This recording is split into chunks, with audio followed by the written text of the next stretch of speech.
The PaintManager XI color software is a powerful color management tool that takes technicians, managers, and shop owners to an entirely new level of productivity and performance in their workplace. This short video will help you understand the mix session. Let's get started.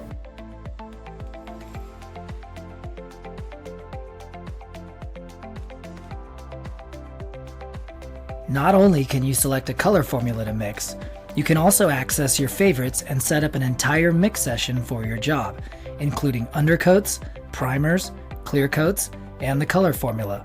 To do this, go to the formula display page for the color you're trying to mix. Then on the left, click plus undercoat, plus color, or plus clear coat.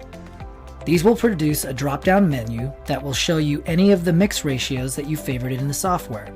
You can learn more about how to favorite items in the software by viewing the favorites video in this series.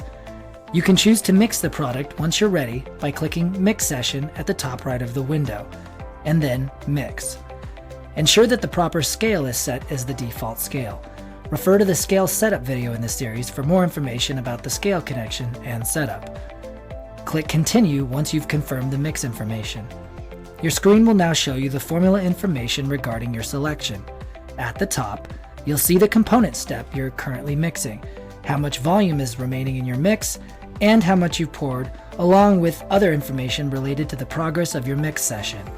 At the bottom section, you'll see a deeper breakdown of each component in your mix.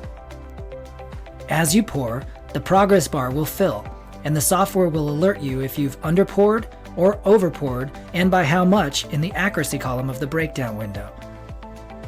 Once you return to the mix session, you'll notice completed mixes, denoted by the date that they were mixed, along with any other layers such as clear coat, primer, or another color layer that you need to mix.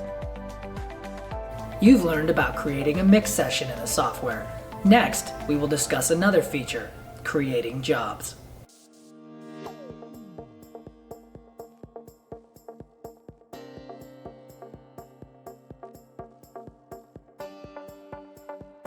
On the formula screen, proceed again to Mix Session and then Mix, just like before. At the top right, you can click Plus Job, which will then bring up a window where you can create a job for this mix. You first need to assign an RO number. You also have the ability to add additional optional information to the job. Once you've entered all the necessary information, press Save. To reference all the current jobs and job history, navigate to the Jobs panel from the dashboard. You've successfully gone over both the mix session and attaching a mix to a job. Be sure to contact our help desk if you have any further questions, and as always, keep a close eye out for future videos in this series.